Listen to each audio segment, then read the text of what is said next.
મિત્રો, આપણે એવી દુનિયામાં જીવી રહ્યા છે જ્યાં કેન્સલ કલ્ચર પ્રવર્તમાન છે. તમે વર્ષો પહેલા કંઈ ખોટું કર્યું, કંઈ ભૂલ કરી, એવો કોઈ શબ્દ બોલાઈ ગયો, તમે ફેલ થયા એટલે તમે નકામા. તમને ડિસ્કાર્ડ કરવામાં આવે, સાઇડલાઇન કરવામાં આવે, ઇગ્નોર કરવામાં આવે. મારા વાલા મિત્રો, અને એ દુનિયાને વાલા થવા માટે આપણે 90% શક્તિઓ ખર્ચી નાખીએ છીએ એનું એક્સેપ્ટન્સ અને અપ્રુવલ મેળવવા માટે. પરંતુ દિવ્ય દયા કે છે, મારે તમારા બનાવટી ચહેરાઓ જોઈતા નથી, રૂપાળા બનાવટી ચહેરાઓ જોઈતા નથી. મારે જોઈએ છે તમારું હૃદય, સમર્પિત હૃદય, શરણાગતિવાળું હૃદય.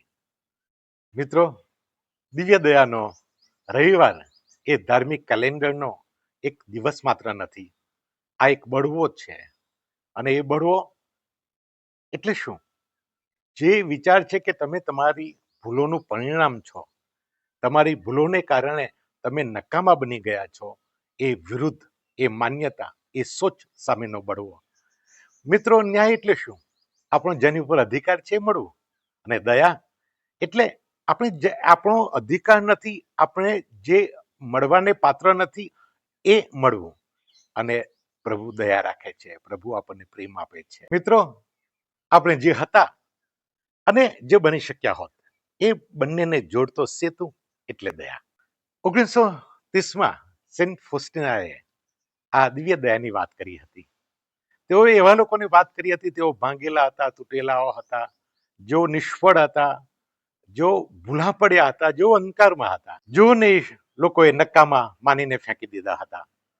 સંદેશ સાવ સ્પષ્ટ હતો, જેટલો મોટો પાપી એટલા એ પ્રેમને એટલો જ વધારે અધિકારી. મિત્રો, આપણે શું કરવાનું? બસ રાહતનો શ્વાસ લો અને તમારી જાતને દોષ આપવાનું બંધ કરો. વિશ્વાસ રાખો દિવ્ય દયામાં અને કહેતા રહો કે હે ઈસુ, મને તમારામાં વિશ્વાસ છે, હું તમારામાં શ્રદ્ધા રાખું છું.